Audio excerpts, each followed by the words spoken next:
Halloween Resurrection was a goddamn mess. And it's truly a prime example of a studio losing all sense of direction and just milking the hell out of a franchise for all it's worth. But would you call me crazy if I said that Halloween Resurrection is like one of my favorite movies in the franchise? Halloween Resurrection came out in 2002 and it was the 8th installment to the Halloween franchise. And I'm not exaggerating when I say this, bro, but this movie shouldn't exist. And I'm not saying that because of how bad it was. I'm saying that because H2O was supposed to be the end of it all. Halloween H2O came out in 1998 and it was the 20th anniversary of the original film, and that movie was supposed to be the end of the Laurie Strode Michael Myers saga, because at the end of the movie Laurie Strode chopped his fucking head off. Bro was dead, ain't no coming back. But just like every other money hungry horror franchise, the studio said, hey, I think we can do one more. Jamie Lee Curtis was completely against this movie. She thought the concept of them retconning everything that they did in H2O was fucking stupid. And to be perfectly honest, I agree. That was fucking stupid. And the only reason why she came back was because in her contract, it stated that if they were to make another Halloween movie after H2O, that she would have to come back. But Jamie Lee Curtis at the time having so much pull, she was able to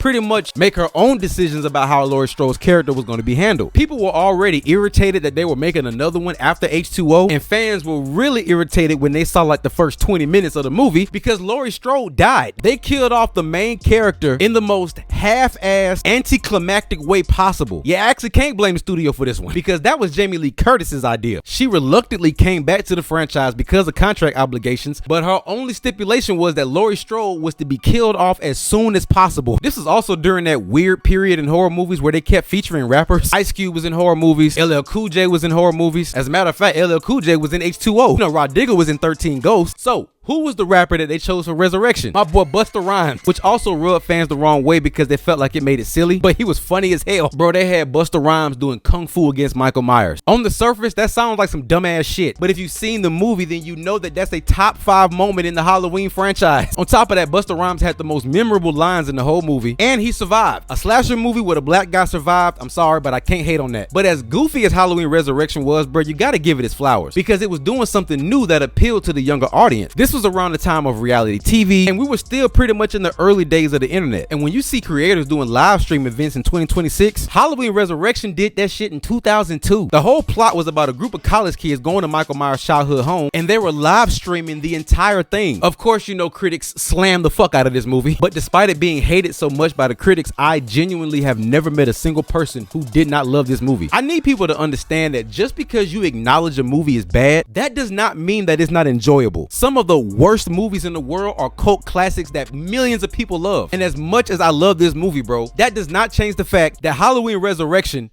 is a dumbass movie.